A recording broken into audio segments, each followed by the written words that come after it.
Hi hello ನಮಸ್ಕಾರ ಸ್ನೇಹಿತರೆ, ಮತ್ತೊಂದು ವಿಡಿಯೋಗೆ ನಿಮ್ಮೆಲ್ಲರಿಗೂ ಸ್ವಾಗತ. ಯಾರ್ಯಾರು ಈ ವಿಡಿಯೋಸ್ನ ನೋಡ್ತಾ ಇದ್ದೀರಾ ಆದಷ್ಟು ಲೈಕ್ ಮಾಡಿ, ಶೇರ್ ಮಾಡಿ ಹಾಗೂ ಫಾಲೋ ಮಾಡ್ಕೊಳ್ಳಿ. ಸ್ನೇಹಿತರೆ, ಈ ವಿಡಿಯೋನ ಆದಷ್ಟು ಶೇರ್ ಮಾಡಿ ಅಥವಾ ಸೇವ್ ಮಾಡಿ ಇಟ್ಕೊಳ್ಳಿ, ತುಂಬಾ ಯೂಸ್ಫುಲ್ ಆಗ್ಬೋದು. ಸ್ನೇಹಿತರೆ, ಇದು ಬೋರ್ವೆಲ್ ಸ್ಕ್ಯಾನಿಂಗ್ ಮಾಡಿರ್ತಕ್ಕಂಥದ್ದು ದೊಡ್ಡ ದುನ್ಸಂದ ಕ್ರಾಸು. ಸ್ನೇಹಿತರೆ, ಕಸ್ಟಮರ್ ಒಬ್ಬರು ಫೋನ್ ಮಾಡಿ ಮೋಟ್ರ್ ಆನ್ ಮಾಡ್ತಾರೆ, ನೀರು ಬರ್ತಾ ಇಲ್ಲ. ಸೊ ಸ್ವಲ್ಪನೇ ಕಮ್ಮಿಯಾಗಿ ಒಂದೇ ಸತಿ ನಿಂತೋಯ್ತು, ಯಾವುದಕ್ಕೂ ಒಂದು ಸತಿ ಸ್ಕ್ಯಾನ್ ಮಾಡ್ಬೇಕಂತ ಹೇಳಿದ್ರು. ಸೊ ನಾನು ಹೋಗಿ ಸ್ಕ್ಯಾನಿಂಗ್ ಮಾಡಿದ್ಮೇಲೆ ಗೊತ್ತಾಗಿದೆ ಏನಂದರೆ ಸ್ನೇಹಿತರೆ, ಪಂಪ್ ಮೇಲೆ ಬರ್ತಕ್ಕಂಥ 10 ಅಡಿ ಪೀಸ್ ಏನಂತಕ್ಕಂಥದ್ದು ಇದೆ. ಸೊ ಓವರ್ ಹೀಟಾಗಿ ಓಪನ್ ಆಗಿಬಿಟ್ಟಿದೆ ಸ್ನೇಹಿತರೆ. ಆ ಫೋಟೋ ನಾನು ನಿಮಗೆ ಲಾಸ್ಟಲ್ಲಿ ತಿಳಿಸ್ಕೊಡ್ತೀನಿ. ವೀಡಿಯೋದಲ್ಲಿ ಅಬ್ಸರ್ವ್ ಮಾಡ್ಬೋದು ಪೈಪ್ ಯಾವ ರೀತಿ ಊದ್ಕೊಂಡಿದೆ ಅಂತ. ಸೊ ಈ ಆಶೀರ್ವಾದದಲ್ಲಿ ಕಾಮನ್ ಪ್ರಾಬ್ಲಮ್ ಏನಂದರೆ, ನೀರು ಇಲ್ದ ಡ್ರೈಯರ್ ರನ್ ಆಗಿ ಮೋಟ್ರ್ ಏನೋ ಹೋದರೆ ಓವರ್ ಹೀಟಾಗಿ ಈ ರೀತಿ ಓಪನ್ ಆಗೋ ಚಾನ್ಸಸ್ ಜಾಸ್ತಿ ಇರುತ್ತೆ. ಸೊ ಅದ್ರಗೋಸ್ಕರ ಯಾವತ್ತೂ ಅಷ್ಟೇ ಆಶೀರ್ವಾದ ಪೈಪು ಇಳಿಸೋರು ಕೆಳಗಡೆ ಒಂದು 10 ಅಡಿ ಕಬ್ಬಿಣ ಪೈಪ್ ಹಾಕಿ ಇಳಿಸ್ರಿ.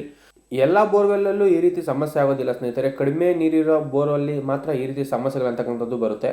ಸೊ ಅದ್ರಗೋಸ್ಕರ ಕಬ್ಬಿಣ ಪೈಪ್ ಹಾಕಿ ಇಳಿಸೋದು ಒಳ್ಳೆಯದು. ಸ್ನೇಹಿತರೆ, ಇದೇ ರೀತಿ ನೀವು ಏನಾರ ಬೋರ್ವೆಲ್ ಸ್ಕ್ಯಾನಿಂಗ್ ಮಾಡಿಸ್ಬೇಕಂದ್ರೆ ನಮ್ಮ ನಂಬರ್ ಸ್ಕ್ರೀನ್ ಮೇಲೆ ಕೊಡ್ತೀನಿ ಅಥವಾ ಡಿಸ್ಕ್ರಿಪ್ಷನ್ ಇರುತ್ತೆ. ನಮ್ಮದು ಬಂದು Sundar borewell scanning service, Hoskote.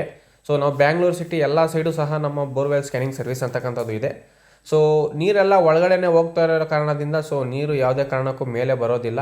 So ಇದಾದಮೇಲೆ ಪೈಪು ಮೋಟ್ರ್ ಪಂಪ್ ಎಲ್ಲ ರಿಮೂವ್ ಮಾಡಿಸಿ ಈ ಮೋಟ್ರ್ ಅಂತಕ್ಕಂಥದ್ದು ಮತ್ತೆ ಹೊಸ ಪೈಪು ಒಂದು 10 ಅಡಿ ಪೀಸ್ ತಂದು ಇನ್ನೂ ಒಂದು 40 ಅಡಿ ಒಳಗಡೆ ಇಳಿಸಿದ್ರೆ ಸ್ನೇಹಿತರೆ, ಇವಾಗ ಕಂಟಿನ್ಯೂಸ್ ಆಗಿ 1 ಅವರ್ ನೀರು ಬರ್ತಾಯಿದೆ ಅಂತೆ.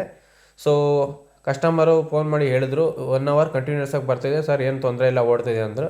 ಸೊ ನೀರು ಬೇಸಿಗೆ ಆಗಿರೋದ್ರಿಂದ ತುಂಬಾ ಒಳಗಡೆ ಹೋಗ್ತಾಯಿದೆ ಸ್ನೇಹಿತರೆ, ಆದಷ್ಟು ನೀರನ್ನು ಮಿತವಾಗಿ ಬಳಸಿ ಅಂತ ಹೇಳ್ತಾ ನೋಡ್ಬೋದು. ಲಾಸ್ಟಲ್ಲಿ ನಿಮಗೆ ಈ ವಿಡಿಯೋದಲ್ಲಿ ನಾನು ಪೈಪು ಯಾವ ರೀತಿ ಓಪನ್ ಆಗಿದೆ ಅಂತಕ್ಕಂಥದ್ದು ಅದನ್ನು ಸಹ ಅಪ್ಲೋಡ್ ಮಾಡಿದ್ದೀನಿ.